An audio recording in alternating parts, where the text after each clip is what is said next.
Salut à tous, aujourd'hui une nouvelle vidéo tier list des entraîneurs du Paris Saint-Germain sous l'ère QSI. Ça fait un petit moment que j'ai pas posté sur YouTube, ça doit faire 2 ou 3 semaines, mais branchez-vous sur TikTok et Instagram, je poste chaque 2-3 jours grand max. Et branchez-vous également sur Twitch, les lives arriveront incessamment sous peu. J'ai pas envie de donner de date, mais normalement cet été ça devrait commencer. Du coup branchez-vous tout en description, ça vous prend 2 minutes et on va commencer sans plus tarder sur cette tier list là des coachs au PSG. Comment on va procéder? Vous voyez qu'il y a les coachs qui s'enchaînent ici. Pour chaque coach on va aller voir au niveau statistique ce que ça a donné, mais également l'effectif qu'il a eu et jusqu'à où il s'arrêtait en Ligue des Champions, parce que ça reste quand même un élément primordial et prépondérant, j'ai envie de dire, de la réussite d'un coach au PSG. Je vais juste modifier 30 secondes ça là parce qu'il y a beaucoup trop de lignes. Voilà, là on est mieux. GOAT, c'est fort. Bof, poubelle, simple, efficace. Je pense que c'est assez clair. On va commencer du coup par Don Carlo Ancelotti, premier entraîneur sous l'ère QSI au Paris Saint-Germain. C'est une dinguerie au début du projet d'arriver à faire Carlo Ancelotti, qui est un coach de renommée mondiale, le coach le plus titré de l'histoire du football, je crois. À l'époque, il arrive avec un effectif très intéressant quand même pour un début de projet. Il y a déjà Salvatore Sirigu, il y a bien sûr Thiago Silva qui vient. Bon, je vais pas faire tous les joueurs, mais Thiago Motta, voilà, Thiago Motta qui arrive. Blaise Matuidi, Marco Verratti qui arrive, il a 20 ans seulement. Bon, Rabiot était très jeune. Beckham, je le compte pas dedans, mais il y avait David Beckham quoi.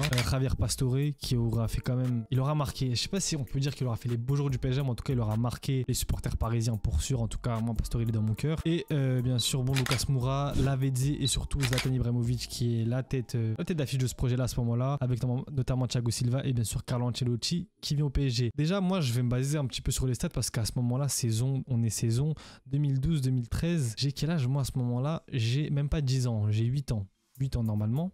Donc vous vous doutez bien qu'à 8 ans j'ai pas la même vision foot que j'ai actuellement. J'ai quand même, on va dire, révisé mes classiques et je suis parti vérifier un petit peu avant. Du coup, en termes de jeu pur, je sais pas trop ce que ça donnait vu que j'ai pas vu. Par contre, en termes de stats, tu peux voir déjà que Carlo Ancelotti, il a la pire ratio de pourcentage de victoire au Paris Saint-Germain. Et aussi en termes simplement de trophées, c'est très pauvre parce qu'il n'y a qu'un seul trophée, il a remporté la Ligue 1. Par contre, là où je trouve qu'on a été ingrat, c'est déjà premièrement, tu ramènes un coach comme Ancelotti, comment tu te permets de le virer au bout de seulement 1 an et 6 mois. Secondo, on va voir qu'en vrai de vrai, nous, ce qui comptait au PSG beaucoup plus à l'époque que maintenant, en tout cas officiellement, la Ligue des Champions, c'est plus le but ultime, même si on sait tous que ça l'est. La vérité, c'est que quand tu vas voir Ancelotti en Ligue des Champions, ben, ça sort contre le Barça, en quart de finale, pour la première année du projet.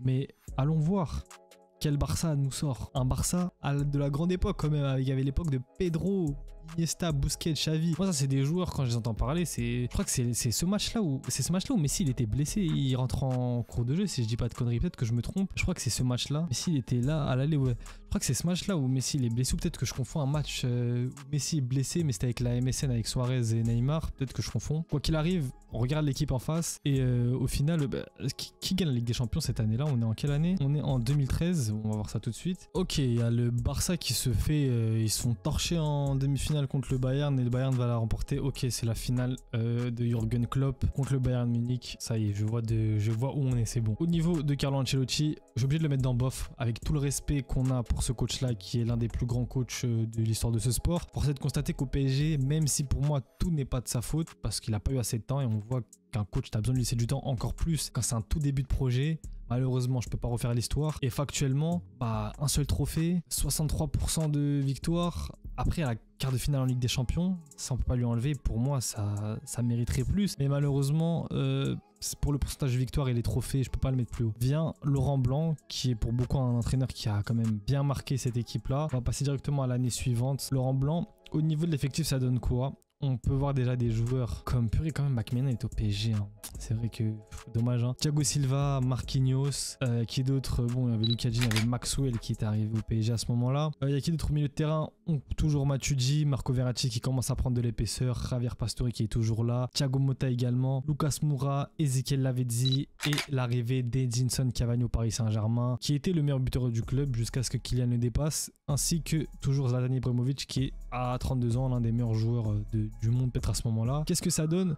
Au niveau des matchs, on va voir ça tout de suite. Si je dis pas de bêtises, je crois que cette année, c'est Chelsea qui nous sort normalement. En Ligue des Champions, 8ème de finale, Bayer Leverkusen, on gagne. Ouais, Chelsea en quart de finale. Quart de finale, c'est propre. On est sur le même, comment dire, le même résultat que notre bon vieux Don Carlo. Sauf que Laurent Blanc, lui, il reste 3 ans au Paris Saint-Germain. Du coup, on va voir dès l'année suivante ce que ça donne. 2014-2015. Il y a mon collègue Serge Aurier qui va arriver là. Non, il est où Serge Aurier? Il est là, voilà. Serge Aurier qui a rejoint le PSG. On voit un petit qui arrive. Presnel Kimpembe, David Luiz qui est également arrivé au Paris Saint-Germain. Tu vois quand même qu'en termes d'effectifs, on commence à être sur un truc très sérieux. Bon, Yohan Cabaye qui vient, mais c'était pas une réussite au club. Non, en attaque, en vrai, on était à peu près sur la même attaque. Sincèrement, en termes d'effectifs, Laurent Blanc, il était bien garni. Je crois que... Est-ce qu'on se fait encore sortir par Chelsea, là? 8ème de finale? 8ème de finale par Chelsea. C'est exactement ça. Du coup, on est sur quart de finale, 8ème de finale. On va voir la dernière année de Laurent Blanc, ce que ça a donné au Paris Saint-Germain. Kevin Trapp, Salvatore Sirigu. Purée, ça, quand même, ça... Je sais pas vous, moi, ça me replonge un peu dans une période... À ce moment-là, quand même, je suivais beaucoup plus le PSG qu'à l'époque de...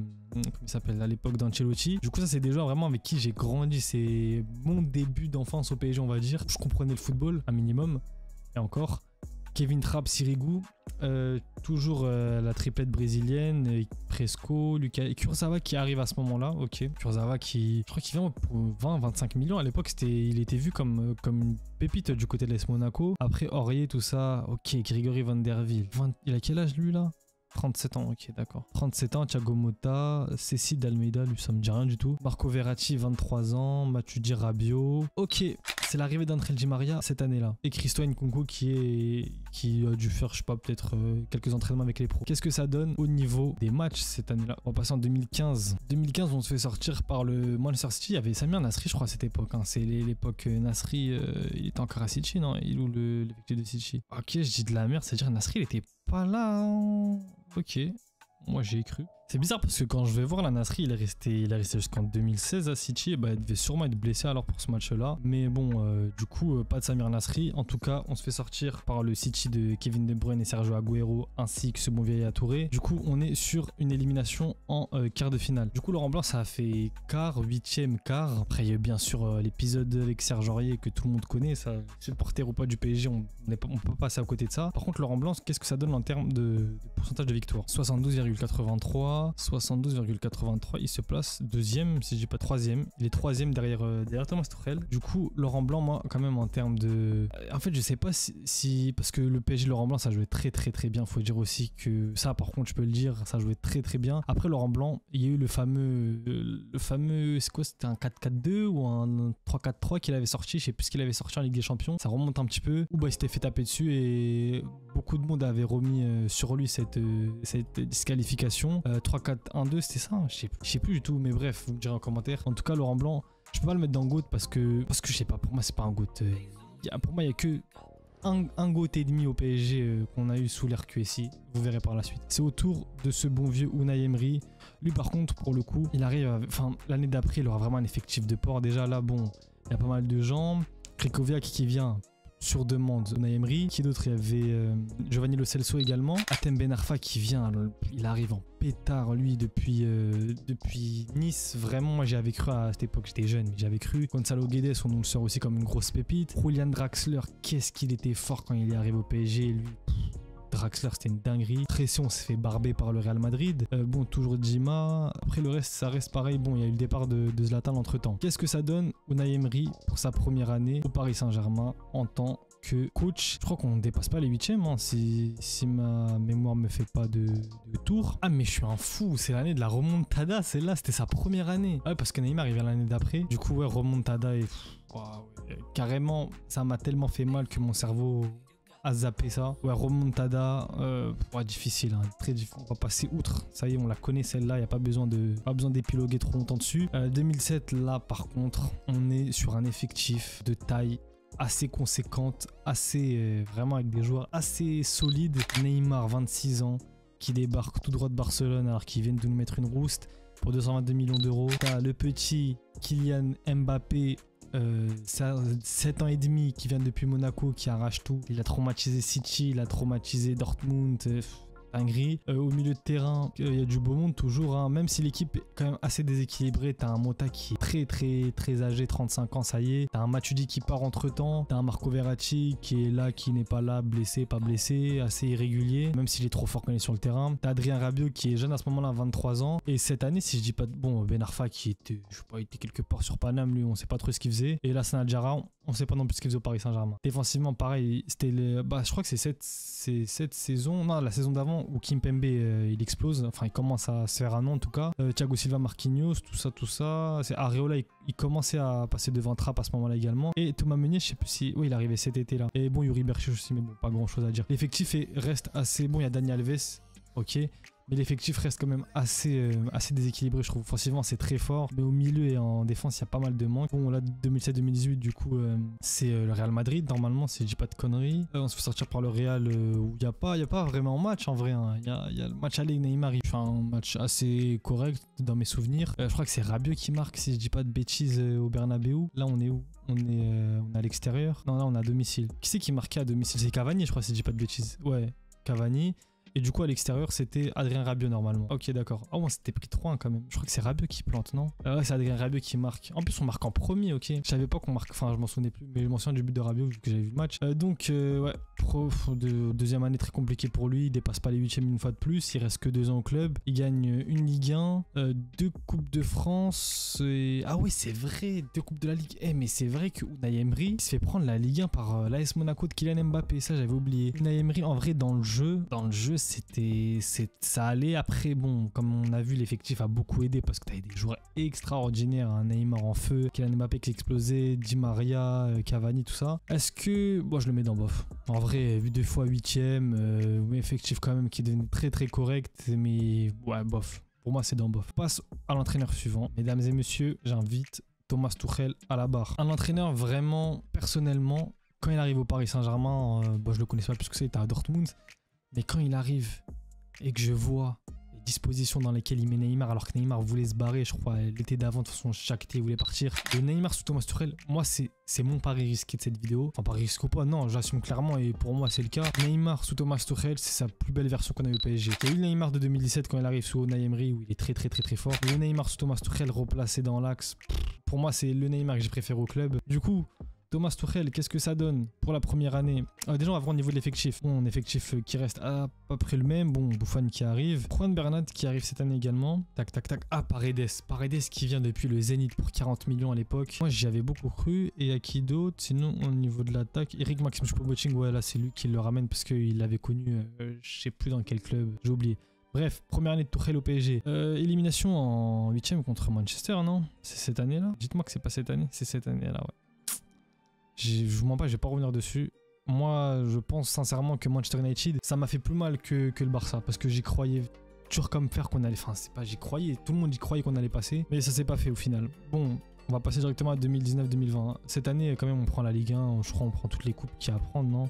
Première année, non, Ligue 1, on prend pas la Coupe de France. Ah ouais? Pas de Coupe de France. On trophée des champions.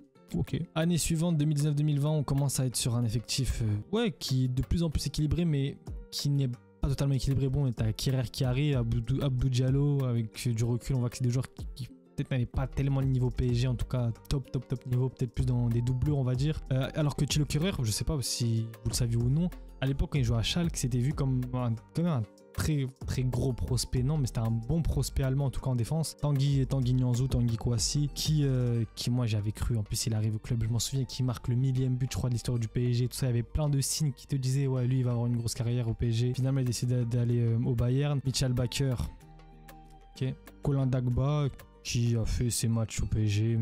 Voilà, on savait que ça allait pas aller très haut. Ander Herrera, Idrissa Gueye qui sort un match contre le Real Madrid d'anthologie, l'une des plus grosses performances que j'ai vues dans le terrain au PSG. Et l'attaque, c'est là où Icardi il arrive. Moi je me souvenais plus, bon ça Rabiot aussi, mais on est sur un effectif correct. En vrai c'est bon, ça va, on va pas faire les fines bouches, mais ça va, ça allait. 2019-2020. C'est l'année de la finale, ça, non? Je sais plus si c'est l'année Covid ou pas. Là, le match 3-0 à domicile, c'est là où Gay il fait un match de fou. Bruges 5-0, je crois que c'est triplé de Kylian. Retour au Bernabeu, on se fait voler un penalty, il va comprendre pourquoi, parce qu'il y a faute de Gay sur Marcelo, je crois. Descend, ouais, c'est la finale. Bon, c'est la plus belle saison que j'ai vécue au Paris Saint-Germain. Après, on va en finale, c'est la première fois de notre histoire. Saison de dingue, finale A de dingue, j'ai des souvenirs de dingue, que ce soit sur le terrain, enfin, genre footballistiquement parlant, ou même l'atmosphère qu'il y avait à ce moment-là, parce qu'on sortait d'une période difficile, le football revient, t'as ton club qui va en finale, t'as Neymar qui sort des performances de fou contre l'Atalanta, contre Leipzig, contre le Bayern en finale c'était compliqué, Neymar qui te fait passer contre Dortmund également, avec un but de la tête, tout ça, il revenait de, je sais plus si c'était blessé ou il y avait quoi à ce moment-là, dingue. Au final on arrive en finale, d'accord. Merci. Après, à partir de là, il se passe plus grand chose avec Thomas Tuchel, si je dis pas de conneries, hein, parce que ça a lâché petit à petit. Il reste combien de temps après à ce moment-là, Tuchel? Bon, l'arrivée. Oh, il y avait Navas, j'ai pas dit Navas avant. Bah oui, important Navas. C'est l'arrivée de Xavi Simons et compagnie. On passe sur la saison de Maurice Lapoche. Mais du coup, là, moi, Thomas Tuchel, je vous dis la vérité, je le mets en GOAT. Pour ce qu'il a apporté en termes de jeu, avec, comme j'ai dit, avec le système avec Neymar dans l'axe, ça reste subjectif, hein, mais j'ai pris trop de plaisir à regarder le PSG à ce moment-là. Je me souviens encore le match, le 5-0, je crois, le 5-1 à Lyon, qu'on est à domicile. Enfin, Neymar avec sa chevelure blonde, la façon, c'était une dinguerie, il était trop fort. Et ouais, pour moi, je le mets GOAT par rapport à la finale, même si, bon, un peu difficile en Ligue des Champions, hein, parce que l'élimination contre Manchester, il y a vraiment la finale de Ligue des Champions, sinon, c'est plus un C fort, mais je le mets quand même là-haut parce qu'il nous a pris en finale. Là, du coup, le début de saison, si je dis pas de bêtises, ça va être en plus juste 74, ouais, il a le deuxième plus gros pourcentage de victoires de l'histoire du PSG, sous QSI. Ensuite, c'est Maurice Lapoche qui arrive. Maurice Lapoche qui arrive avec un effectif, il n'y avait pas encore... ok, il fait une première partie de saison. Enfin, il y a Tuchel qui fait la première partie de saison. Après, c'est Maurice Lapoche. Effectif assez similaire. Tu rajoutes Moiskin qui vient en prêt. Et ouais, Rafinha, je crois qu'il n'était pas la saison d'avant. Xavi Simons qui va jouer 30 secondes parce que Maurice Lapoche, il faisait pas confiance aux jeunes. L'arrivée de Maurice Lapoche, je crois, on part en quart de finale la première année. Hein. Si je dis pas de bêtises, je crois, on tape le Barça. Bah, c'est ça. Hein. On tape le Barça. Kylian, il fait un match de fou au Bernabeu, au Camp Nou. Au final, on sort contre Manchester City en demi-finale. Ok, c'est les demi, celle-là. C'est Mahrez qui décide de faire le match de sa vie, c'est ça? Ouais, c'est Riyad Mahrez. Je crois qu'il nous tape à l'aller, au retour, lui en plus, si je dis pas de conneries. Bon, après, bon, ça fait du mal, hein, ouais. En plus, coup franc direct, ouais, c'est ça. Ça fait du mal, même si voir Mahrez faire une grosse prestation avec des champions, ça fait toujours du bien, même si c'est contre son club. Enfin, du coup, ça faisait pas du bien vu que c'était contre mon club, mais quand même. Du coup, ouais, demi-finale, respect. Surtout que le parcours était assez correct. Hein. On sort le Bayern, on sort le Barça, on arrive contre City. Vraiment respect. L'année suivante, l'année de l'arrivée de Lionel Messi au Paris Saint-Germain, et je pense peut-être l'année que j'ai le plus détesté regarder le PSG, c'était dégueulasse. Avec tout le respect que j'ai pour vous, désolé, mais c'était dégueulasse. Vraiment. Maurice Lapoche qui nous a pondu l'un des pires footballs qu'on a vu pas sous l'ère QSI, sous l'ère PSG depuis que ce club existe. On sort contre qui là? En plus, je sais qu'on va loin en Ligue des Champions. Ah bah non, c'est le Real. C'est le Real Madrid. La fameuse boulette de Donnarumma, ça aussi je vais pas revenir dessus. Dégueulasse ça. C'est-à-dire l'année d'après c'est Galtier directement. Oh là, quand même on a souffert les Parisiens. On a souffert l'enchaînement désolé, le respect que je vous dois, mais l'enchaînement de merde qu'on a mangé quand même. C'est 2022-2023. C'est ça, Hugo Ekitike, ouais c'est Galtier ça veut dire après. Du coup bon Maurice Lapoche on va pas parler longtemps, moi c'est poubelle, c'est dégueulasse. J'ai pas... Peut-être avec Galtier l'un des entraîneurs que j'ai moins aimé au PSG. C'est même pas français ce que je dis tellement j'en ai marre de lui. Ensuite, arrivée de Galtier au club. Qu'est-ce que ça donne en Ligue des Champions? Je sais ce que ça donne en Ligue des Champions. Ça donne pas des trucs de fou. Pourtant, regarde l'effectif. Hein. J'ai passé un petit peu outre avec l'autre, mais on a un effectif très très solide. Hein. T'as Nuno Mendes qui arrive. Achraf Hakimi qui est là également. T'as Nordi Mukiele qui est là dans la rotation un petit peu. Vitinha qui vient d'arriver au club. Dégueulasse les débuts de Vitinha au Paris Saint-Germain. En partie du coup aussi à cause de Galtier. Hein, parce que ça parle de Neymar, de Messi, machin chouette. Mais bon, pour moi... Quand t'as un bon joueur de foot, un joueur de ballon, peu importe les mecs avec qui t'es sur le terrain, ça va bien se passer. Fabien Ruiz, Soler, les explosions de Zaïre Emery, Renato Sanchez qui vient, qui suit justement Galtier pour au final faire rien du tout alors qu'il faisait une superbe saison avant à Lille. Gay qui est toujours là, Neymar, Messi, Sarabia, Kalimundo, Hugo Ekitike qui arrive. Oh la gestion d'Ekitike de Galtier, on en parlera une autre fois. Qu'est-ce que ça donne pour la première année de la fameuse... c'est comment on les appelait déjà là? Messi, Neymar, Mbappé, MNS, je sais même plus comment les appeler. Mais ouais, on sort contre le Bayern en 8ème de finale. C'est là où Kylian, je crois, il rentre au match aller, il met un but. Après, au final, hors jeu. Après, on arrive au Bayern, on n'a même pas mis un but sur la confrontation. Purée. Voilà, non, on passe à autre chose. La saison d'après, 2023-2024. Mais lui, je crois qu'il reste un an, Christophe Galtier, ouais. Christophe Galtier reste un an. Voilà. Hop là, ça dégage. Et là, on arrive à Luis Enrique. Bien sûr, vous connaissez déjà. Là, c'est l'histoire très très récente du PSG. Un effectif qui a totalement changé. Plus de stars devant, il reste que Kylian. Un effectif beaucoup plus équilibré. Avec des recrues comme... il est où? Bon, Milan Skriniar, je ne l'ai pas compté avant, mais voilà. On s'en fout un petit peu avec le respect. Voilà, Lucas Hernandez qui vient quand même, même s'il y avait beaucoup de blessures, beaucoup de doutes. Il arrive, ça reste un joueur expérimenté du Bayern, de l'équipe de France et tout ça. Achraf Hakimi qui prend une ampleur de fou sous l'ami Luis Enrique. Il y a qui d'autre? Warren Zaïre qui est toujours là, Carlos Soler, Seny Mayulu qui commence à se faire un petit peu un nom, Bradley Barcola qui arrive également, bien sûr, Bradley Barcola, Ousmane Dembélé qui font une saison. Bradley Barcola, deuxième partie de saison la saison dernière, c'était très fort. Dembélé aussi deuxième partie de saison, il alternait le bon et le moins bon. On avait Kylian qui plantait tous les buts, Marco Asensio, Kanguindi, c'était bon. Asensio c'était très bon au début, on s'est dit waouh, on a retrouvé Asensio du début du Real, au final pas du tout. Et Kanguindi c'était correct. Et Gonzalo Ramos très décevant, Randal Colomwani très décevant, et Kitschke très bon en pré-saison. On n'a pas compris pourquoi il n'est pas resté au final aujourd'hui. Il expose tout du côté de Francfort. Du coup, ça donne quoi la première année de Mister Luis Enrique? Moi, je sais ce que ça donne parce que j'étais au Parc des Princes. Et oui, j'étais au Parc des Princes, les amis. J'ai vu Dortmund, enfin, je l'ai vu ce match-là au Parc des Princes. J'ai vu ce match-là, je l'ai pas vu. Celui-là, j'ai vu l'autre, il est où? J'ai vu ce match-là au Parc des Princes. Après, il y avait quoi d'autre? Real Sociedad, allez, Kylian. Marc, retour, je me souviens même pas du match retour de la Sociedad. Là, j'en ai aucun souvenir.